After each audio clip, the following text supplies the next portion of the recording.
If you are looking to purchase a new boat and you have some questions about it, please feel free to hit me up in the comments, ask the questions that you have, and I'll get back to you with it, okay? All right, guys, take a look at this next video. Got a bunch of fish down there.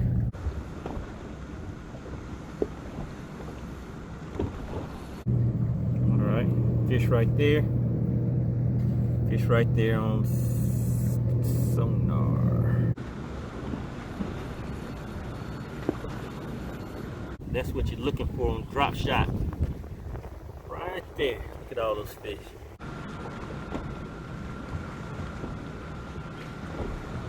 Alright, I'm dropping down. You can see my bait going down there. Bait is now down the bottom.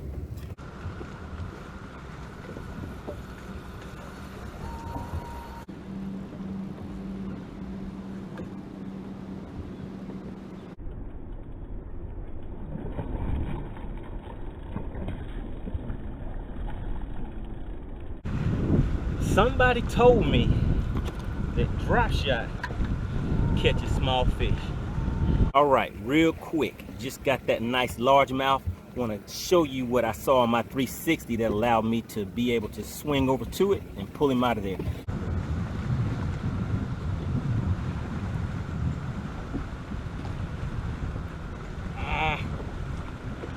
All right.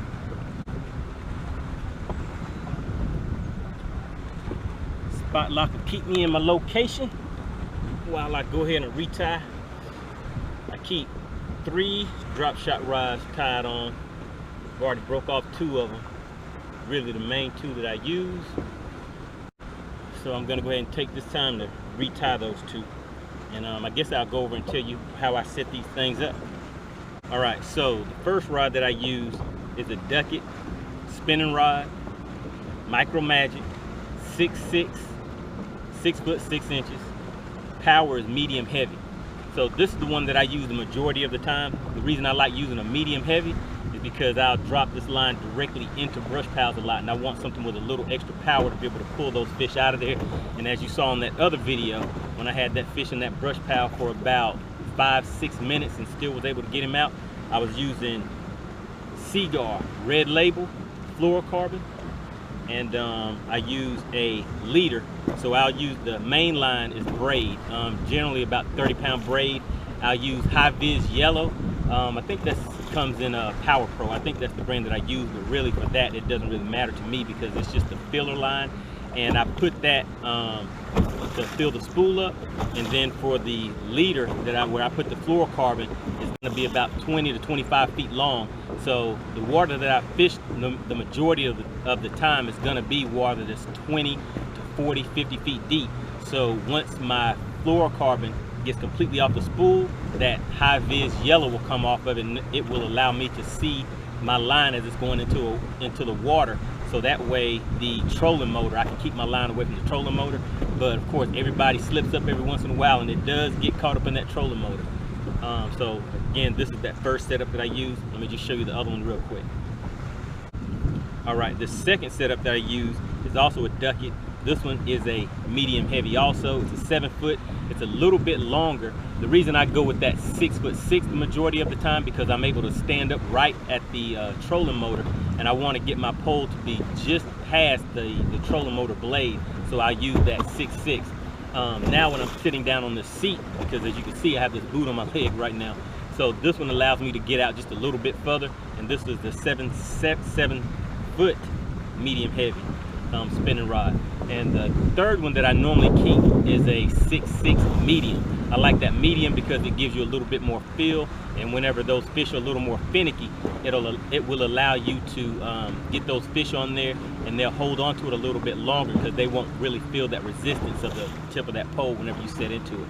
Again, this is pretty much the same setup with the line, High Vis Yellow. It's kind of faded because I've been using it for a long time, but it's still very visible against the water. And I'll do the same with this. I'll have a leader on here, the 8-pound fluorocarbon, about 20 to 25 feet long. And let's see, on that 6'6" medium, I put 6-pound line on that one. So that one I have a little bit more feel to it. I use that lighter line, but if that one gets pulled down into a brush pile like I did on some of those other fish, I may not be able to get it out of there. But let me go ahead and get these tied up. So all I have to do, these actually I broke them off right at the knot. I tie a double uni knot from the braid to the fluorocarbon, and on the hooks I use VMC hooks. Then I use the VMC, I think these are called spin shot, because they have that little swivel right there on the end. I hope that's focusing in. But it has a swivel already tied into it. So basically for each time you got to retie, you tie 2 knots on this one. But those are the kind I like. I believe this is the size 1 or 1/8 are the sizes that I use. The hooks look very small, but as you can see, they're able to hook those big fish and keep them pinned. So I pretty much stick to them. All right, there you go. That's the Seaguar red label line that I use, 8-pound test.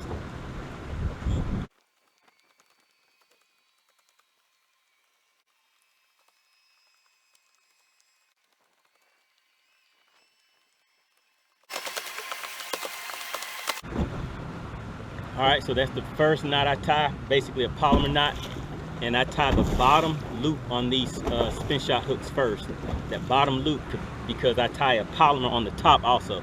So you want to make sure you tie that bottom on first.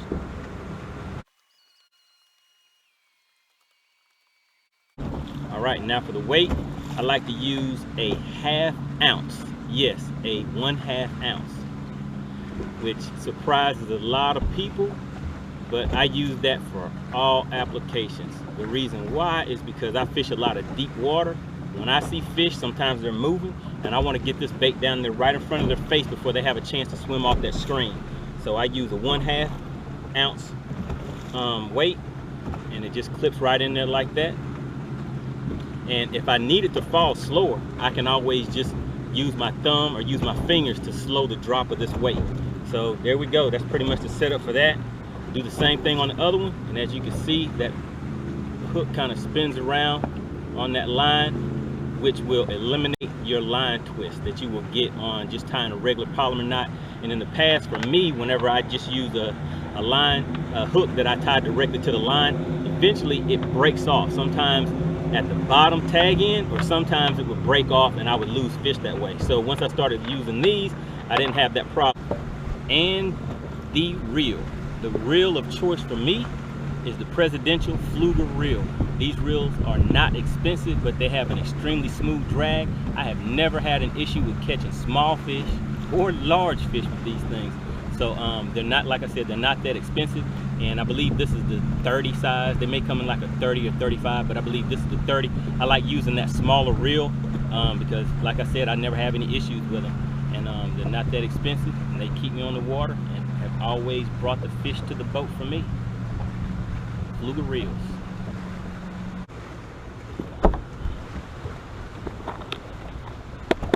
All right, now for the baits. Now, this right here, see that? All right, so for the baits, pretty much it varies. I like using Zoom products, finesse worms, trick worms. I use Z-Man products, anything that imitates like a little shad fish. I use Lanier baits and robo worms. Those are the main products that I use. You pretty much have to switch up on colors to see what the fish are biting for that day. Sometimes they seem like they're finicky, other days it seems like whatever you drop in front of them, they'll hit. So I've caught nice fish on anything from a black trick worm, a black finesse worm, wacky rig. I've caught a lot of fish on seedless watermelon, morning dawn, green pumpkin, and just any type of fluorescent colors. I've even caught them on fluke on drop shot. So really the bait just depends on what lake you're at, what type of fish you're targeting, largemouth spots, and what those fish are used to eating. So hope that helps you out. Let me go ahead and get back in the water and see what else we can do for the day.